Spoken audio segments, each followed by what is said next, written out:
Hello and welcome to the Tillage Edge with me, Michael Hennessy. This is your regular update for all your tillage news and advice.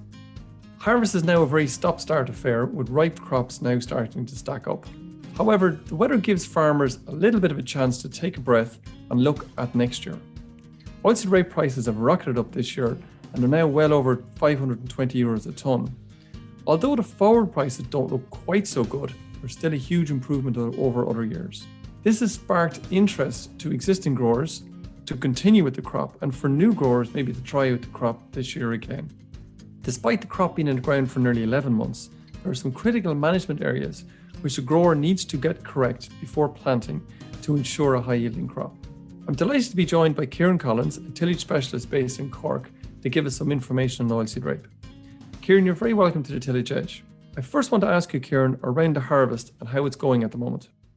Yeah, Michael, I suppose it's very early. I think the next weather window really is when the majority of this year's crop will be harvested. But the early reports are definitely promising. Just from around the country, anything from, say, 1.75 to over 2 tons. But as I say, that's from a kind of a small sample so far. But look, I think it's promising looking anyway, In terms of this year's crop, I suppose, the main feature really this year was most growers kind of got in on time.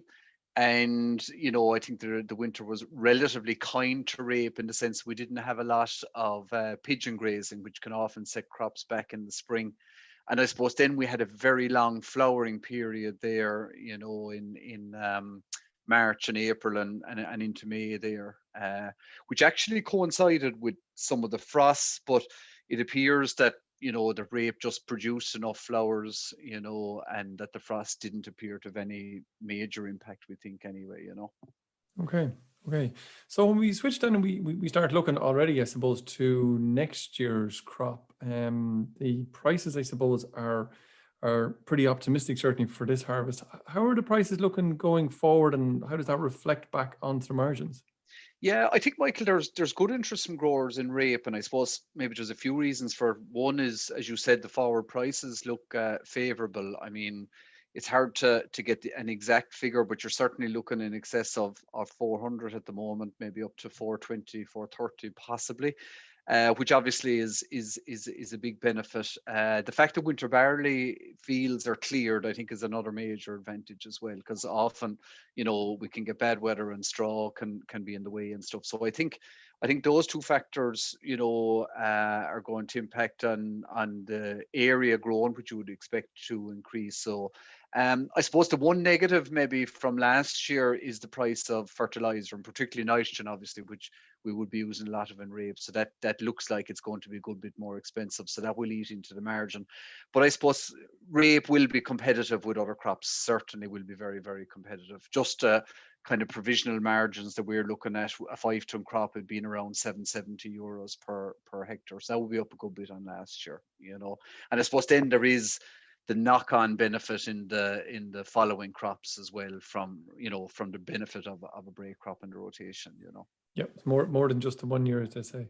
So then when growers are looking at the varieties that are going to choose this year, is there any particular traits that a farmer should be looking out for? Well, I suppose there's a couple of crucial things. Obviously, your first port to call is always the Department of Agriculture recommended list, because they are varieties, on the list that have been grown in Irish conditions. And that's very important, because we know from cereals and oilseed rape in the past that often ratings in the UK don't necessarily travel very well. So that's the first port to call. Having said that, the two fully recommended varieties on the recommended list, they're Anastasia and Aquila. There's limited seed available there, so people will be looking a bit deeper. So DK Expansion's provisionally recommended. So there's a good bit of information there on that. And I suppose after that, really, in terms of qualities that you're looking for in varieties, look if there's any other yield information available, which there would be, because some of the varieties available are in undervaluation. But good leaf spot resistance is also hugely important, especially in our climate. And I think pod shatter resistance also is a valuable trait to watch out for. And maybe just to mention clear field, because there may be certain scenarios where people have maybe not grown rape in the past because of brassica problems in the field, but clear field is obviously something to look at in those situations. Okay, so yeah, I suppose you really have a limited list, I suppose, from the department, but from what I read and make out, there's an awful lot of other varieties there that are available. You mentioned that some of the information, possibly from other countries, as in the UK, it should be taken with a pinch of salt, should it, or how should a grower view some of that information?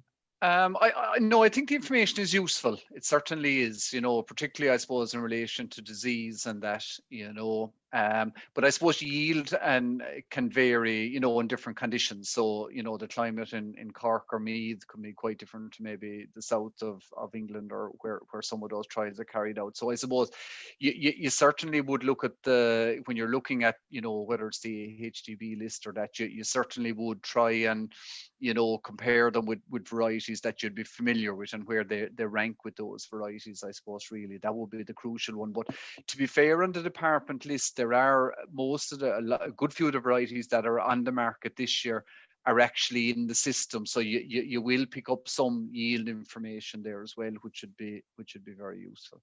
Okay.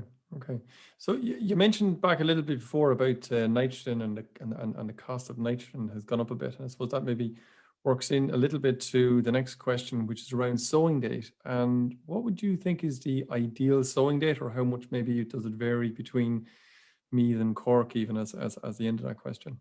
Yeah, I suppose we would generally say the optimum sowing date is in around mid-August, but it's certainly, I suppose further south, you can certainly push that into the last days of August, into early September. People have successfully established crops and that. And I suppose, like you said, in relation to nitrogen, we are trying to establish that big canopy to survive the winter, and I suppose more importantly to survive pigeon grazing in the spring.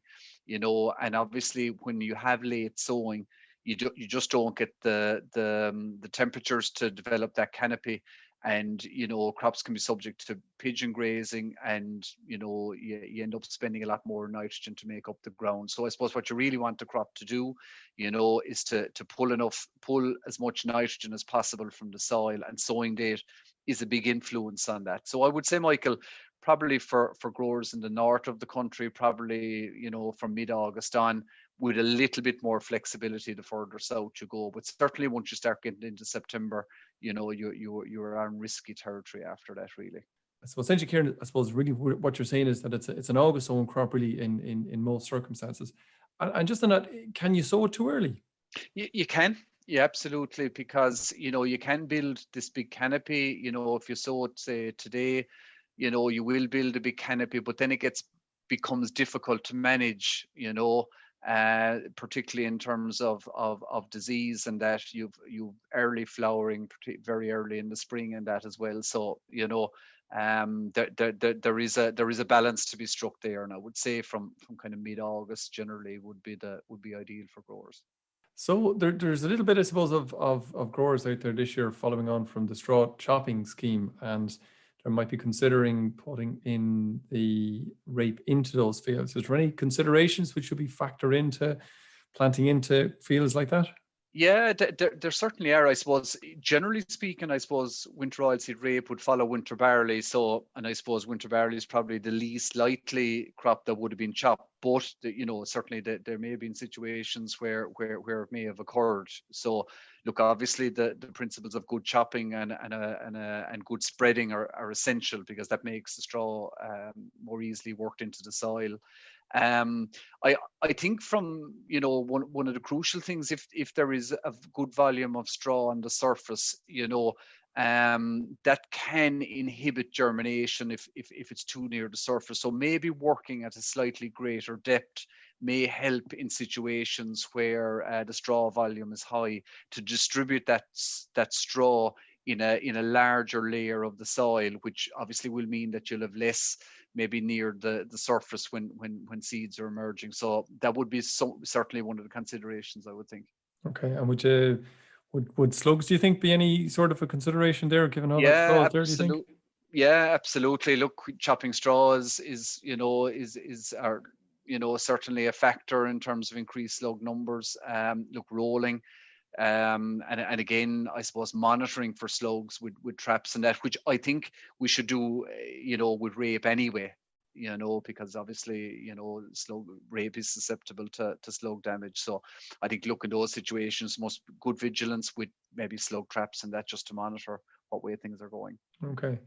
And moving on then to actually getting the rape into the ground in terms of the establishment method, whether it's conventional or min-till or strip till or direct till or whatever, does it really make much difference in terms of the establishment method and also kind of the width of rows, if you like, as well, that might be associated with those different establishment methods?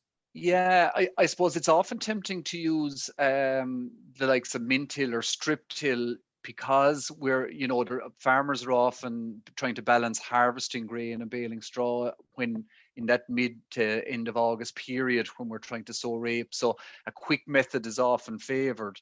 Now, research from Oak Park would have shown where they used plough-based min-till and strip till and even subsoiler leg, that all of those systems are capable of delivering high yields. However, establishment can vary, and I suppose the plough is probably the most reliable, but all systems can deliver good yields. In that same trial, actually, Michael, row widths up to 500, 600 mils didn't hinder yield potential in most of the trials. It's only when you went wider than that it started to have an impact, really. And I suppose one consideration I would think is if you feel that there is a level of compaction in the field, that those types of fields probably aren't overly suited to shallow or min-till cultivation systems, really, and maybe a plough might be the best in where you do have compaction issues. And I suppose really on that, it's probably as much to do with the making sure you have a good fine seed bed for that little small seed to make sure it kind of gets up and gets established. Yeah, absolutely. And rolling is crucial for that seed to soil contact, and also the fine seed bed, if you're looking at a pre-emergence herbicide as well, is very, very important. Okay. Is there an ideal seeding rate, Ciaran? I suppose really what you're looking for is a target population in the spring, say of 30, 40 plants per square meter, just, and you want them evenly spaced across the field. And like that type of population allows for branching, and it allows for sufficient light to get down to the base of the canopy and, to maximize pod numbers. That's the ultimate goal. Older research that was done in Oak Park would have suggested sort of 60 to 80 seeds, but from those trials that have been done, it would seem that lower seed rates, in around 50 seeds per square meter in good conditions, will give very good yields. And I suppose again, once they're evenly distributed is obviously a key factor there. And I suppose one thing to note, while we're talking about maybe ideal sowing date, certainly if sowing gets later, and you're looking into September, or maybe conditions aren't ideal, well, certainly in those situations, it might be wise to increase the seed rate maybe there by maybe up to 60 seeds per square meter in those situations. Okay. And you mentioned that kind of 30 to 40 plants in the spring per meter squared. Does that take into account potential grazing from pigeons? Yeah, that'd be evenly distributed now. That's what you'd be looking for. Once those plants are evenly distributed, even lower than 30 plants, with early nitrogen and that, those plants can recover, branch and give very, very good yields. Okay. So I think rape has a great ability to compensate, but that even distribution is obviously crucial, really. Is there more seed needed in some of the non-conventional establishment systems due to they're non-conventional, I suppose? Yeah, it's a good question, because I suppose the establishment percentage would tend to be lower, we'll say, with strip till, or especially, something like the subsoiler leg. It probably isn't as much of that used now as there was before, but certainly with strip till, the establishment percentage would be a little bit lower. So again, you might be talking about increasing, seed rate slightly there in those situations. But again, seedbed conditions would be a big factor in all of that again. Okay. I suppose that probably drives on, I suppose, to the next question, which is kind of around pests. Is there any kind of pest that are a particular issue the growers should be looking out for in that very early establishment phase when oilseed rape is a bit delicate? Oh yeah, I mean we've spoken about slugs already, and especially in the wet season, slugs will graze out, and can cause a lot of damage. So again, I suppose as we said previously, monitoring is key there, using the slug traps, with a bait like maybe chicken muesli or something, and doing your check 24 hours later to see if a threshold has been reached. And look, some fields are more susceptible to slug damage than others, and farmers will know that on their own farm, So slugs are certainly number one. I suppose the other one to keep an eye on is cabbage stem flea beetle. It's a serious pest of oilseed rape in the UK and has caused the area to collapse over there. I suppose we've been fortunate enough, possibly due to the low area that we have in Ireland. It hasn't really been an issue. We've had some isolated cases, but it hasn't been a big issue for us here. But again, it's just something to watch out for, those typical shot holes that you find in the leaves. And I suppose when we had the neonicotinoids, we had the treatment on the seed, so it wasn't a big concern. But obviously, since that's gone now, we just need to be vigilant there on that one.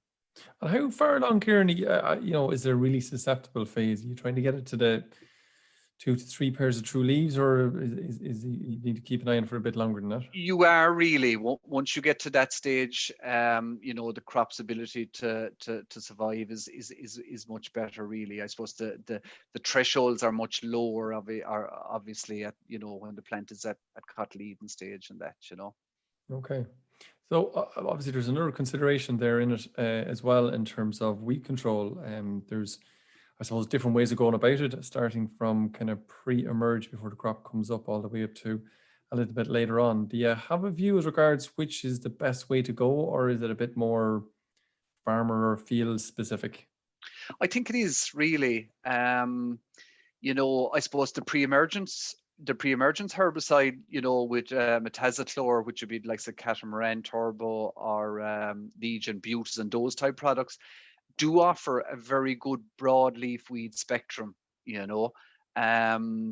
However, I think, as you said, it's probably a strategy really that people need to take, because grass weeds, which whether it's volunteer cereals or your bromes or other grass weeds, that will be a post-emergence application anyway. And I think really it's field specific after that. If you can get the pre-emergence out, it generally in most cases will look after your broadleaf weed problems. I suppose just in terms of an example, like we'd say the likes of chickweed or speedwell now, they're two that you really would need to get in with a pre-em. But then if you take something like fumetry, we've got Belcar now, which is a really good post-emergence product, which is very strong on fumetry. So again, I suppose you're using your field history and your knowledge really to devise the program, I suppose, really. So guys really need to get out the records and have a good look at those before they decide on which way to go. I think so, but certainly the pre-em is probably going to give you the broadest spectrum of broadleaf weed control. Obviously, the grass weeds will come after generally. Okay. The last question, Ciaran, I just want to maybe you might touch upon is around is there any need to apply fertilizer, NP or K, if you like, before or maybe even shortly after the crop comes up? I suppose there's a couple of things on that. Obviously, phosphorus is very important for establishment, and particularly, if you are late sown, that's a big factor there. So I think, giving the crop requirements based on the soil test of P and K, obviously, it is worth doing in the autumn if you can do it. In terms of nitrogen, there's generally enough nitrogen in the soil to establish oilseed rape. Having said that, winter oilseed rape is probably the best crop to utilize organic manure. So, you can very easily provide your P&K requirement in the autumn through organic manures. Obviously, you're going to be putting out an element of nitrogen there, but of all crops, oilseed rape is very efficient at utilizing that nitrogen in the organic manures. And I suppose, again, we started off by saying, we're talking about the higher nitrogen prices. If you can use that organic manure, to build a canopy, your overall nitrogen requirement over the whole season will be much less. So the organic manures certainly have a place if people can get them out on crops, Michael. So are you saying that oilseed rape is one of the few crops, or perhaps maybe the only crop, that can actually build nitrogen in the spring so that you don't have to apply that same nitrogen, or build nitrogen in the autumn, I should say, so you don't have to replace that nitrogen in the spring? Yeah, absolutely. We're looking for a target green area index of 3 there at the start of flowering, and oilseed rape can utilize that soil nitrogen to do that, with the consequence then of using less total nitrogen. This is obviously not something that would happen with cereals. I suppose as long as the pigeons, again, don't go near it and leave it all free there in the springtime is the main one. Absolutely. Well, the best way to keep pigeons out is having a big canopy in the spring, I think, anyway. Ciaran, that's great. It's a really good and very concise piece of information to get guys up and growing and thinking about putting in oilseed rape over the next few days and maybe a couple of weeks. Hopefully they'll have it all sorted out in the tractor cab, and they can have it all in by mid-August. Thanks very much again, Ciaran. All right. Thank you, Michael. So that's it for the Tillage Edge, and my thanks to Ciaran for joining me today.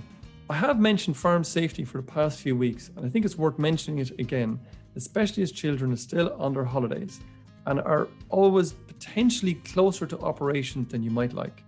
It's a busy time, and tiredness following long working hours can allow slip-ups in safety awareness, potentially resulting in mistakes and accidents.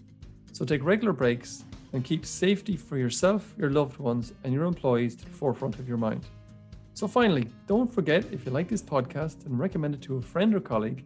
And as always, rate, review, and subscribe on Apple Podcast or Spotify so you never miss an episode. And for more information, go to teagasc.ie. I'm Michael Hennessy. Thanks for listening, and I'll be back next week with more tillage news and advice.